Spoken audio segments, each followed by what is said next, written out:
Good morning, children. Today I am going to start new chapter biological classification. Biological classification means the division of the living beings. So, first of all, the father of taxonomy, Carl Linnaeus, he proposed two kingdom system of classification. In two kingdom system of classification, he divided all the living beings into two kingdoms, that is Plantae and Animalia, but in 1758. But there were certain limitation of these two kingdom system of classification. First shortcoming was that being the first formed organism bacteria, they did not give any place to the bacteria. Second, they did not explain about prokaryotes and eukaryotes. Third, we know that viruses are not having protoplasm. They remain inert when they are outside the host. So they have not given any separate place to the viruses. These were certain shortcomings or limitations of two kingdom system of classification. Then three kingdom system of classification was proposed by Ernst Haeckel in 1866. So he divided all the living beings into three kingdoms, that is Plantae, Protista and Animalia. So he included algae, fungi, protozoans, bacteria and slime molds in the group Protista. But there were certain shortcomings. First of all, they also did not explain about prokaryotes and eukaryotes. Second, both unicellular and multicellular organisms were kept together in Protista. Later on, Copeland in 1956 proposed kingdom Monera. But the main shortcoming of this classification, that were called as a four kingdoms system of classification, that fungi did not separate from the Plantae. That was the problem. And we know that plants are autotrophic, but fungi is heterotrophic. So there was a problem with this system, four kingdom system of classification. So who proposed Monera? Copeland in 1956. Later on, Whittaker, R.H. Whittaker in 1969, he proposed five kingdom system of classification. And what were the name? These were Monera, Protista, just see, Monera, Protista, fungi, Plantae and Animalia. Monera is a simple organization and Animalia is the best, well advanced body organization. So one by one we are going to discuss about it. You can see this table also. If you prepare this table, you can prepare all the kingdoms. Like Monera, if we talk about the cell type. So cell type in Monera, prokaryotic, Protista, eukaryotic. Eukaryotic, we know they are having well organized nucleus. Monera, which are not having well organized nucleus. That means such nucleus is known as nucleoid, because here nucleus is not surrounded by the nuclear membrane. Fungi is also eukaryotic. Plant is also eukaryotic. Animalia is also eukaryotic. So always division is from simple to complex. Now cell wall, if we talk about Monera, actually they have written non-cellulosic. That means it is made up of peptidoglycan. Prepare the name. That formed by polysaccharide plus amino acid. But actual name is peptidoglycan. Now Protista, we can see that cell wall present in some, not all. Here fungi, it is made up of chitin. It is written now without cellulose, that is actually chitin. Plantae, cellulose, we know it. In Animalia, cell wall is not there. But if we talk about the nuclear membrane, so we can say that Monera, it is absent, and in all other kingdoms it is present. You children, you all have to learn this table. It's very important. Now body organization, we say Monera cellular only, because we know that cells are only there. Bacteria is a unicellular organism. Protista, these are also the unicellular organisms. Then fungi, multicellular. Plantae, tissue organs are there. Then here also organ system is also found in Animalia. Now mode of nutrition, we know that Monera, it may be autotrophic as well as heterotrophic, because cyanobacteria, blue green algae is autotrophic because these are having chlorophyll. So they carry out the process of photosynthesis, but other they undergo heterotrophic. So they may be saprotrophic also and parasitic also. Now Protista, all autotrophic as well as heterotrophic. Fungi, heterotrophic. That was the problem with the four kingdom system of classification, because they have not given any separate place to the fungi. Now Plantae, autotrophic we know, Animalia, heterotrophic. This you have to make in your copy, children, and prepare it well. Very, very important. Now, kingdom Monera. Kingdom Monera, all the bacteria is included in it, and along with it, or we can say all the prokaryotes are included in it, which such as bacteria, mycoplasma is smallest organism. Their size is about 0.1 micrometer. Actinomycetes and cyanobacteria. Cyanobacteria is a blue-green algae. All are included in kingdom Monera. So we can say all the prokaryotes comes under kingdom Monera. Now, we can say about certain characteristics, that they are having simple body organization, they are unicellular, cell wall already I discussed, made up of peptidoglycan, so non-cellulosic.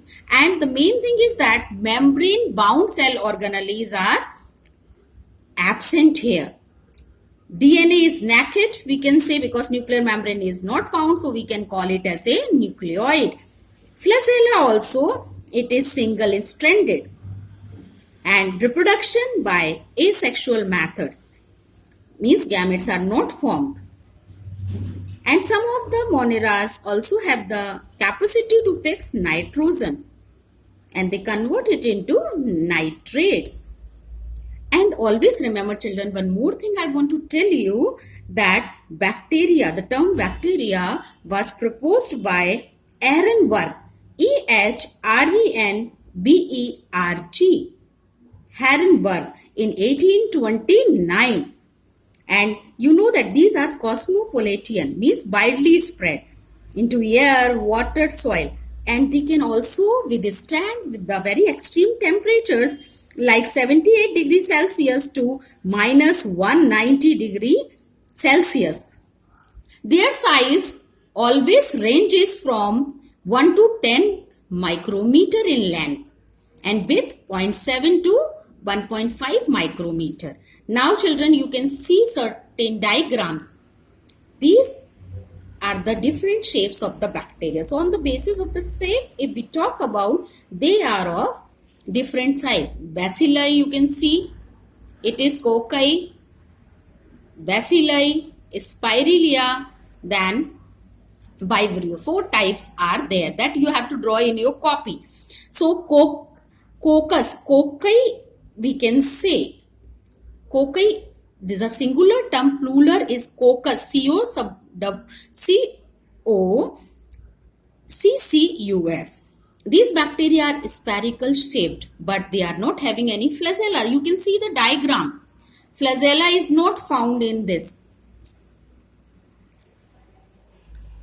So, and they may occur as single also, pair also. If pair, we call it as a diplococcus. If 4 are in number, we call it a tetracoccus. And if in chain these are found, we can call it streptococcus. Remember it.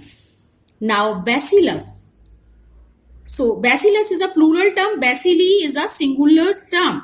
So these bacteria are rod-shaped bacteria which may occur singly or in pairs or in chain. So, if singly we call it as a monobacillus, if in pairs diplobacillus, in chains streptobacillus. Now, Spirillum. Spirillum is a plural term, but singular is Spirilia. So, these we can say these are twisted like a screw. They occur as free single cells. Now, fourth is vibrio. You can see the vibrio comma shaped, which are curved, she-shaped or comma shaped. Example, we can say vibrio cholerae, which causes cholera. Children, you have to draw this diagram very. Now, I am going to tell you about archibacteria. Actually, archi word, no, it means ancient, bact means rod. So, these are ancient rod-shaped bacteria. And they are very special bacteria because they live in extreme conditions or the harsh conditions, such as salty areas that we called it as a halophils, hot springs, thermoacidophils, and marshy areas that is methanogens, children.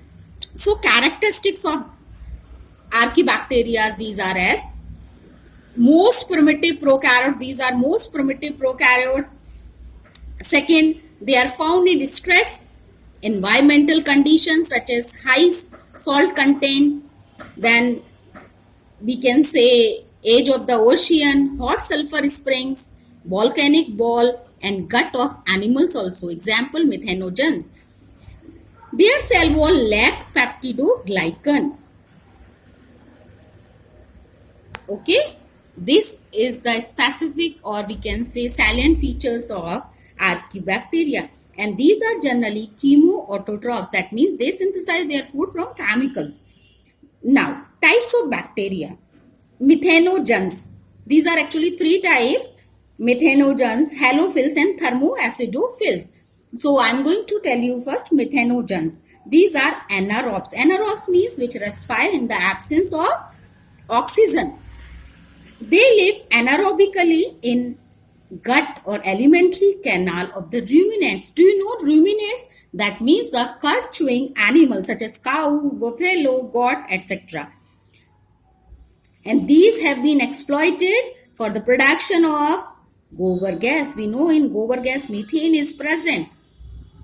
Methane is utilized actually, which is released from the cow buffalo dung. And the bacteria, these bacteria methanogens help in fermentation of cellulose. They produce almost 65% of atmospheric methane. And you have to learn the example also. Methanobacterium, methanobacillus, and methanococcus also. And methane, children, for your knowledge, I am telling you this methane also contribute to the greenhouse effect and global warming.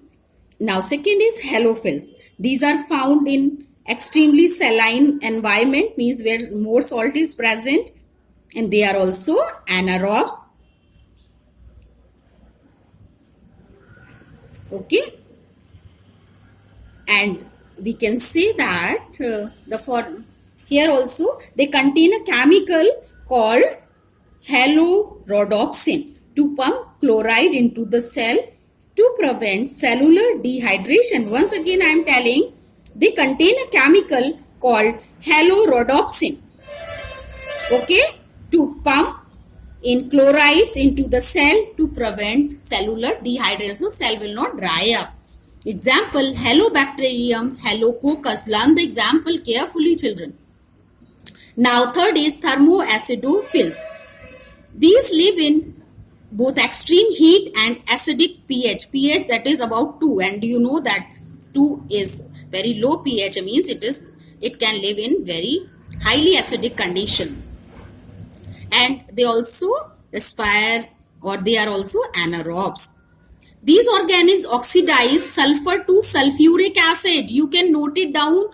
The reaction 2S plus 2H2O plus 3O2, it gives 2H2SO4 and energy is liberated out.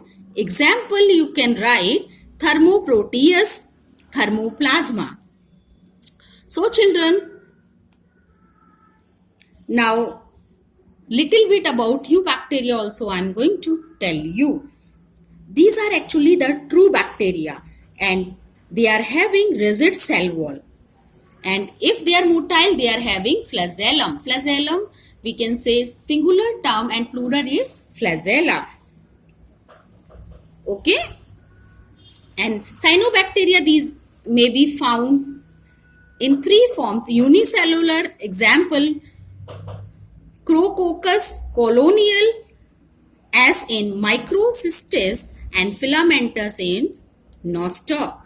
So next time I'll explain it in details. So that's all for this video. In next video, remaining topics I will discuss. So children, go through it. Whatever doubts you can ask me.